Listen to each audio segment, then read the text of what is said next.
Hey y'all, okay, I'm back and this time I'm sharing with you a bag review. But before I get started, my name is Karen. I'm a middle-aged empty nester living in Southern Georgia. In my spare time I make videos sharing my personal style generally, but this time it's going to be just a little bit differently. So with that in mind, let's get started.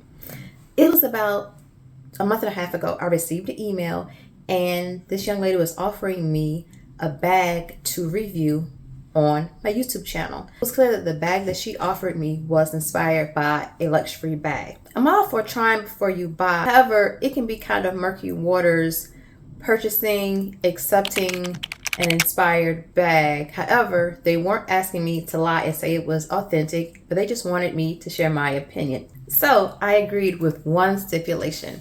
It had to be the bag that I wanted to review. Maybe between 10 and 15 years ago, my cousins and I went on a weekend girls trip to Charleston, South Carolina. While there, my plan was to buy my first luxury bag. I was prepared to spend between $1,000 and $1,500, so I made my way into the Louis Vuitton store because I wanted a speedy bag. I didn't know which size I wanted, and so, we were gonna find out, and I was leaving my bag, right?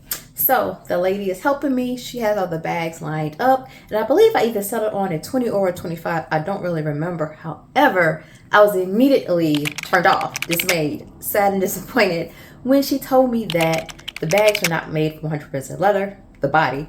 They were made of coated canvas. So with this sad news, I left the store without a bag, which brings us to this opportunity to review. If there were any inspired bag that I would be interested in, it would be the Speedy 25 because even years later, I just can't bring myself to buy it knowing that I'm spending that much money on coated canvas. Let me know what your thoughts are down below. I received the bag about a week later.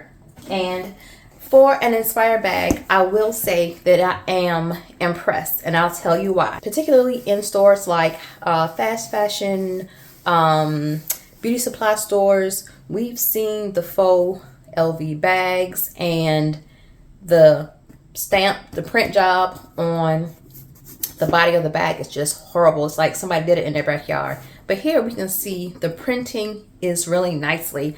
If you know anything about the Speedy bags in particular, you know that one side is going to be, well, on one side the letter is going to be upright because it is just one piece of fabric or material. On the other side, the letters are going to be backwards and upside down, which is the case in this bag. I am really happy to know that the stitching is really neat and clean. The coloring is good.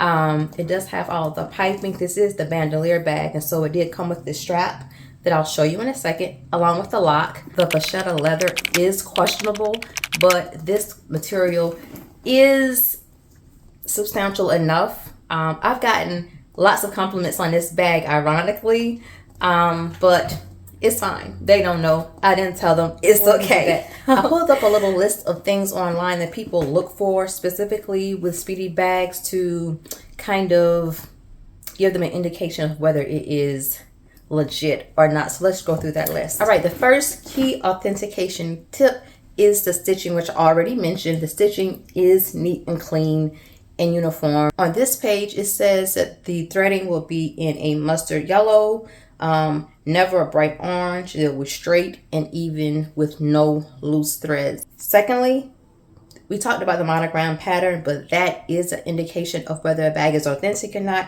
This site said it will have a slightly grained texture, but not plasticky. This page is pointing out that all of the initials will be upright, so I'm guessing that maybe sometimes they're tilted or slanted.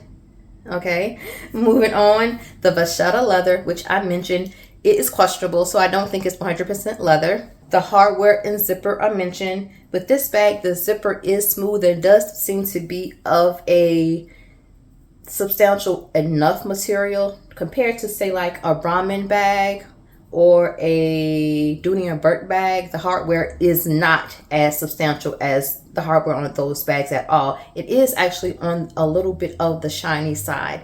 So, that's something to consider. The next authentication point is that it'll have a stamp inside with the date code, and it does appear to have a stamped number under the flap. I can't show you just because the mouth of the bag is so narrow and I can't get you in there to see it well, but it is there. Lastly, the overall craftsmanship is suggested. And like I mentioned, the overall craftsmanship in this bag is really good. And I think it is one of the better duplicate bags. I do want to show you the strap because I haven't opened it yet. It did come in a plastic baggie, as you see, with the, the strap in this little casing. From the videos I've seen on the authentic bags, I want to say it does not come in plastic, and maybe it does not have this protective coating. However, here is the strap. It's nice. Will this patina? We will see. The hardware here. It does have the name of the brand stamped there. The holders are stitched nicely with the buckle.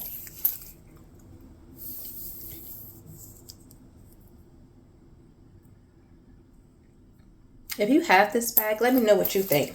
It also came with a lock in a box, the keys, and here is the lock.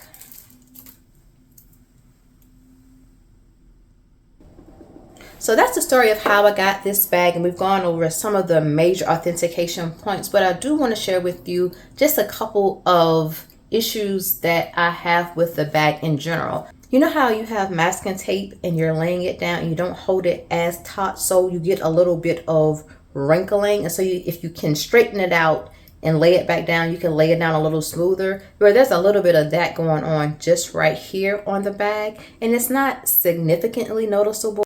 In addition to the bumpy area here, I also noticed just a few days ago that the zipper is not flush with each side of the bag. So as you can see, this is where the zipper starts, but here is the ending seam for the opening at the top of the bag, and it's the same weight on both sides. Let's see. So the bag itself ends here, but this space right here is a bit of a gap, and you can see into the bag. The hardware is very shiny, and I think it's a little too shiny.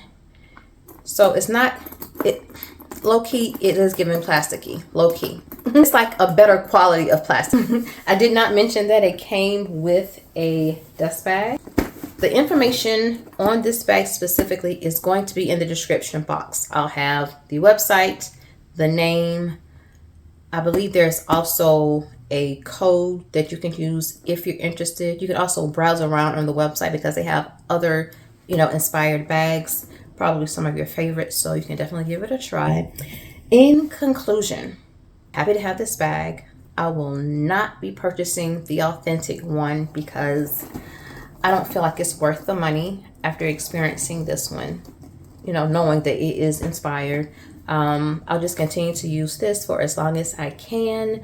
I don't think this is going to begin my endeavor in inspired bags or inauthentic bags, but this was just a fun experiment in my YouTube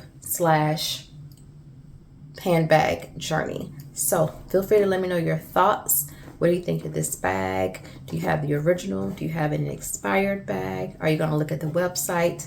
If you have any questions for me, let me know. So with that in mind, I'm going to go for now. Don't forget to keep fighting the good fight. We need you.